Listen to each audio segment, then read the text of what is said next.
आणि मोठी खरेदी लवकर भेटेल आणि सर्वांची इच्छा आहे। पण तेव्हा भाऊजींनी मला एकच सांगितलं, भाऊजी किती पण लाख रुपयाचा बैल घ्या तुमच्या निवेदनाने आणि तुमच्या नावात पलवा, फक्त बैल घ्या का सोन्याच्या मागणं तुमचं नाव आम्हाला करायचं आहे, सोन्या नसला तरी।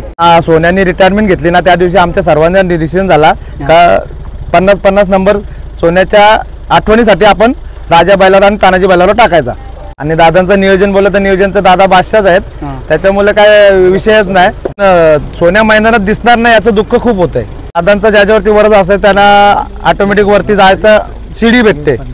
असे बरेच जण वरती असते वरती जाऊन बरेच जण नाव कमवले दादांच्या वरती। नमस्कार दादा, आज तुमचे तिन्ही बैल गुलालात राहिले त्याबद्दल सांगा ना। धन्यवाद। तिन्ही बैल गुलालात आज दुसरा दिवस आहे। भाऊजींच्या नियोजनाखाली आम्ही रामाशेठ आमच्या या सीझनचा एंडिंग पर्यंत उतरवला आहे शिर्डीवरून। रामभाऊ पांढरे आणि संभाजी दादा गीते यांचा मालकीचा बैल आहे, पण आता सीझन संपेपर्यंत तो आमच्या नावानेच पळणार घरच्या गाडीच्या आणि करारावरती घेतलेला आम्ही। आणि पूर्ण नियोजन आमचे जयेश दादाच करतात 50-50, त्याच्यामुळे आमच्या बैलांना नंबर पण 50-50च पडतो आणि चांगली गाडी पळाली। दोन्ही दिवस चांगल्या दोन्ही राजाने आणि रामाशेठने। तसंच घरची गाडी पण तानाजी आणि राजाची चांगली पळाली। दादा, याच्या आधी बैलांचा नंबर 7,000 होता ना? हो, 7,050 नंबर टाकते, 7,007 होता। पण सोन्याने रिटायरमेंट घेतली ना त्या दिवशी आमच्या सर्वांचा डिसिजन झाला का 50-50 नंबर सोन्याच्या आठवणीसाठी आपण राजा बैलावर आणि तानाजी बैलावर टाकायचा। तर त्याबद्दल कसं वाटतं तुम्हाला? नाही, चांगलाच वाटतो, कारण का गाडी पण चांगली गुलालातच आहे। आणि दादांचं नियोजन बोललं तर नियोजनचं दादा बादशाहच आहेत, त्याच्यामुळे काय विषयच नाही। दादांच्या नियोजनाने अजून पुढे गाडी पळत राहणार। त्याच्यानंतर घाटावचे मैदान पण दादांच्या नियोजनानेच होणार। म्हणजे आता जे नियोजन करतं बैलांचं संपूर्ण दादा करतो? दादाच करतात। आमच्या बॅनरवरती नाव पण असतो खंबीर साथ जयेश दादा पाटील। लास्ट टाइम जेव्हा बाईट झाली तेव्हा आमचे काका प्रवीण काका यांनी पण बाईट मध्ये सांगितलं का प्रवीण काका यांनी सांगितलं का आमचं नियोजन दादांच्या नियोजनानेच होतं। खंबीर साथ आमची तीच आहे, जयेश दादा पाटील। तर दादांबद्दल काय सांगाल 2 शब्द? दादा सारखा दिलदार माणूस या क्षेत्रामध्ये कोणीच नाहीये। तर दादांचं ज्याच्यावरती वरच असेल त्यांना ऑटोमॅटिक वरती जायचं शिडी भेटते। असे बरेच जण वरती असते वरती जाऊन बरेच जण नाव कमवले दादांच्या जीवावरती। दादाने अशी बैल पण लोकांना फुकट दिलेली आहेत। जेव्हापासून 50-50 नंबर टाकले बैलांवरती तेव्हा चांगली बैल पळायला लागली? पण चांगलीच बैल पळतात। आमचा 7,007 नंबर गाडीचा आहे, दादांचा 50-50 आहे। ज्या दिवशी दादांनी बोनिलच्या अड्ड्यात सत्कार झाला सोन्या बैलाचा, चांगला सत्कार झाला, तेव्हा दादाने डिक्लेअर केलं। त्या दिवशी आम्ही 7,007 टाकले, त्या मैदानात आमची गाडी पण झाली, आम्ही गाडी जिंकलो घरची गाडी।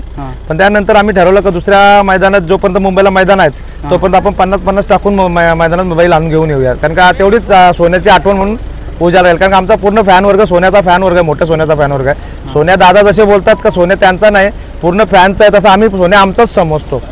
आता सोन्याने बैल क्षेत्रातून निवृत्ती घेतली तर त्याबद्दल कसं वाटतं तुम्हाला? नाही, दुःख होतंय, पण एक असं वाटतंय का त्याची दुखणं आहे, तर दुखणं सांभाळून त्यांनी निवृत्ती घेतलं ते योग्य वय आहे। पण सोन्या मैदानात दिसणार नाही याचं दुःख खूप होतंय। सोन्याची निवृत्ती जाहीर केली दादाने त्या दिवशी सरपंच रामभाऊ पांढरे यांनी दादांना फोन केलं का दादा तुम्ही निवृत्ती घेतली, आम्हाला ऐकून वाईट वाटलं, आमचा बैल आहे आमच्याकडे पळतो, तो तुम्ही तुमच्या नियोजनामध्ये पळवा। तर दादांचं जसं माझे मेवणे आहेत दादा, ताई आमची दादांची मिसेस आहे, तर दादा बोलले असं बैल आहे काय करायचं? तर भाऊजी मी दादा तुम्ही बोलाल ते तुम्ही बोलते बैल पळताना मी आम्हाला बघायचंच नाही, तुम्ही बघितलं म्हणजे झालं, बोलते आपण घरच्या गाडीच्या नावानेच पळू, तर तुम्ही बोलाल तो नियोजन करा। त्याबद्दल सीझन संपेपर्यंत आम्ही तो बैल दादांच्या नियोजनामध्ये घेतलेला आहे। आपला तानाजी आणि बावऱ्या ही चांगली गाडी पळायची? हो ना, खूप चांगली। तानाजी आणि बावऱ्या चांगल्या सुरुवातीला राजा आदात होता, त्याने दात पाळायला घेतलेला आणि बावरा नवीन आम्ही घेतलेला विकत दादानी। तर दादा बोले आपल्या पब्लिकचा बैल लोकांचा मागण्यापेक्षा आपला घरचाच आहे, बोले दादा हाच बैल पळवायचा आपण। 5-6 गाड्या आम्ही चांगल्या केल्या। तुम्ही दादांकडून काय शिकायला घेतलं? दादांकडून खूप शिकण्यासारखं आहे, दादा गुरुच आहे त्या क्षेत्रामध्ये। आस्ते आम्ही शिकतोय, आम्ही नवीन आहोत, शिकतोय, शिकल्यावरती सांगू आम्ही। पण दादाकडून एकच आहे का संयमी खेळ खेळायचा आणि कोणती अपेक्षा नाही करायची। आता आपण दादाचे 2 शब्द बोलू। तर दादा, ही बैला तुमच्या नियोजनामध्ये पद्धत कसं काय?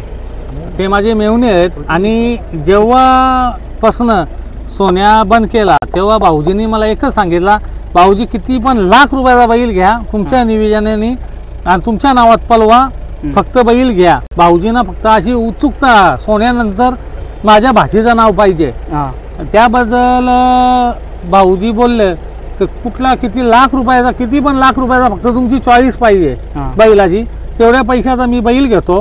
फक्त नावात तुमच्या बरोबर भाऊजीवर माझ्या डोक्यात ज्या दिवशी बैल बसेल त्या दिवशी मी स्वतः पण घेईन. आणि तुम्ही बोलल्याबद्दल तुमचं धन्यवाद आहे. आणि भाऊजी आहेत ना, बैल घ्यायसाठी एवढे तडफडतात, म्हणजे त्यांच्या ते सांगतात माझ्या भाषेचं नाव गेलं नाही पाहिजे हां त्याच्यासाठी. आणि रामभाऊ पांढरे असतील, गीते असतील, रामभाऊ पांढरेंनी जेव्हा ती बाईट बघितली ना हां. त्या दिवशी मला फोन केला. दुसऱ्याच दिवशी बहुतेक 29 तारखेला मैदान होता, हां 30 तारखेला मला दुपारी फोन केला का शेठ बैल निवृत्ती केलाय, बैल आपल्यापाशी 1 नंबर दाबलतं, बैल मी फुकाट घेऊन येतो, वाटल्यास बक्षीस पण मी लावतो, हां फक्त बैलाला बैल बघा, तुम्हाला विश्वास नसेल तर. हां आणि सोन्याच्या मागणं मला नाव करायचं नाही. हे बाबा आहे ते जॉकी पण होते, हां त्यांनी पण सांगितलं बाळा तुझ्यासाठी बैल आणायचा आहे. तर या पोराव जाम जीव आहे, आमचे एकदम घरच्यासारखे संबंध आहे त्यांचे हां. सर्वांचे. तर रामभाऊंचे असतील सर्वांचे, जेवढी आमची मित्रमंडळी नाशिकची, हां हे सोन्याचे मोठे फॅन आहेत. आणि त्यांची इच्छा आहे का सोन्याच्या मागणं हां. तुमचं नाव आम्हाला करायचं आहे, सोन्या नसला तरी. आणि मोठी खरेदी लवकर भेटेल आणि सर्वांची इच्छा आहे. पण माझ्या दोस्ता हां माझ्या भावापेक्षा जास्ती आहे पांढरे रामभाऊ पांढरे भाऊ, त्यांचं मी मानवतो ते धन्यवाद आहेत. माझ्यासाठी 1 मिनिटात त्यांनी बैल भरला. दुपारी 3 वाजता, हां. रात्री 1 वाजता बैल घरी आला. दुसऱ्या दिवशी खिडकालीला आम्ही रेस केली आणि मोठी गाडी मारली रामा शेटनी हां आणि राजानी आमच्या हां. तर आमच्या भाऊजींच्या. आणि भाऊजींना सांगितलं मला पैरा पाहिजे, मी तुमच्यासाठी बैल उतरतो, म्हणजे माझ्यासाठी सांगितलेला, पण भाऊजींना सांगितलेला का तुमच्यासाठी ना तुम्हाला विकत पाहिजे, कसा पाहिजे ते लिहून घ्या माझ्याकडनं इथंच. हां रामभाऊ बोलले बरं लिहून बिहून घ्यायला नको, फक्त आमच्या दावणीला बैल आले ना त्याच्याबद्दल रामभाऊंचे, बाबांचे, गीतेंचे लय आभार मानतो मी. दादा आता आपल्या या बैलांवरती 50 नंबर आहे, त्याबद्दल काय सांगाल? 50 नंबर टाकतात म्हणजे आमच्या भाऊजी लय दिलाचं मोठं. हां त्याचे मुलं, त्यांना बहिणीची आपुलकी आहे, त्यांच्या भाचीची आपुलकी आहे, त्याचे मुले टाकतात ते. दादा नियोजन कसं करतो मी बैलांचा? बैलांचा नियोजनाचा म्हणजे मी बोलत नाही कोणाला पण विचार, नियोजन माझा कसा असतो ते. तर अस्मित भेटले आपल्या. अस्मित काय सांगशील तुझ्या डोक्यावरती गुलाल लागला? मला दोघाही गुलाल दिले, रामा शेठ आणि राजानी. हां तर कसं वाटतं आज? चांगला वाटतं आज. आज तुझ्या खातेरी बैल मुंबईमध्ये उतरले, त्याबद्दल काय सांगशील? चांगला वाटतं. तर पुढे होऊन काय करशील तू? मी आप्पाचा खेळ चालवणार आहे आणि काका सरपंच काका आहे ते मला हरणे उतरून देणार, छोटा हरणे. म्हणजे तू छोटा हरणे उतरणार आहे आणि आपण जसं जयंत त्याचं नाव करतं तसं तू नाव चालवणार आहे. चे मित्र सरपंच रामभाऊ पांढरे यांचा मला सगळं फोन आला. ते म्हणे शेठना 50 बैलाला सेवानिवृत्ती केलेली, मग शेठला आपल्याला बैल द्यायचा म्हणे, आपला रामा बैल शेठ द्यायचा आहे म्हणे पळवायला. ठीक आहे म्हटलं, मी काय अडचण नाही. शेठला न विचारता न फोन करता सुद्धा आम्ही डायरेक्ट बैल शेठच्या नावावर पाठवून दिला. तिथून इथं आले, आम्ही 2 मैदान केले. 2 मैदानात बैलांनी आम्हाला गुलाल दिला. एक राजा आहे त्यांचा, एक मेवण्याचा राजा आहे, आपला एक रामा आहे शेठून आलेला बैल आपला. हे आमचे आजोबा म्हणजे आंधळे बाबा, सरपंच शेठ यांच्या नावाने आम्ही कोणालाही न विचारता डायरेक्ट तिथं बैल भरला आणि इथं शेठच्या दावणी वाहून उतरावा. हो, आणि आमचा रामा बैल हा त्यांच्या नावावर पाळणार आहे, जयंतच्या नाव बोलणार. हो शेठच्या नावावर पाळणार आहे बैल. याच्या पुढं मुंबईचा खेळ झाल्यानंतर माझ्या नावात बैल. हो